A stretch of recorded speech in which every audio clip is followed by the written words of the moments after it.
Surja El Munafikun, Medinase, 11 vargje. Bismillahirrahmanirrahim. Me emrin e Allahut, të gjithë mëshirshmit, mëshirë plotit. Kur vinë tek ti hipokritët, thonë: ne dëshmojmë se ti je vërtet i dërguari i Allahut. Allahu e di se ti je i dërguari i tij, por ai dëshmon se hipokritët janë gënjeshtar.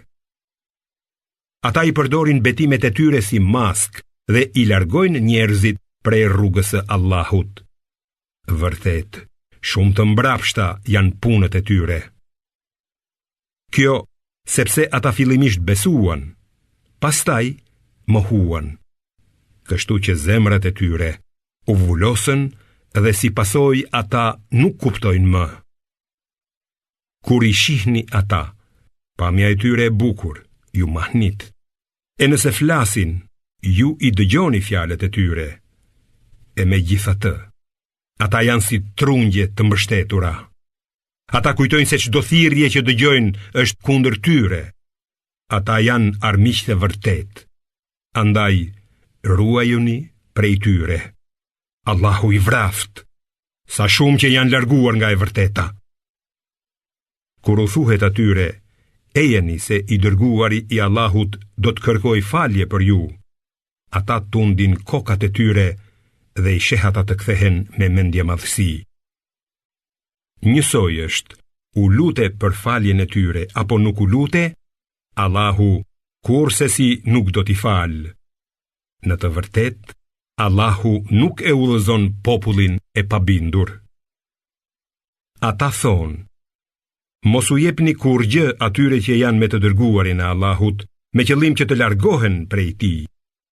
Por Allahut i takojnë thesaret e qijeve dhe të tokës, ndonse hipokritët nuk kuptojnë. Ata thonë: nëse kthehemi në Medinë, padyshim që të fuqishmit do t'i dëbojnë të doptit nga ajo. Në të vërtet, fuqia është e Allahut, e të dërguarit të tij dhe e besimtarve, por hipokritët nuk e dinë. O besimtar, mos lejoni që pasuria dhe fëmijët tuaj t'ju largojnë nga të përmendurit e Allahut. Ata që e bëjnë këtë, do të humbin.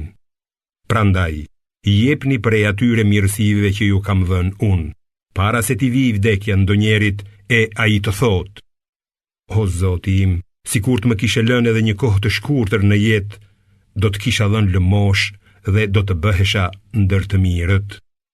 Por Allahu nuk ja shtyn afatin asnjë shpirti që i vjen koha e vdekjes.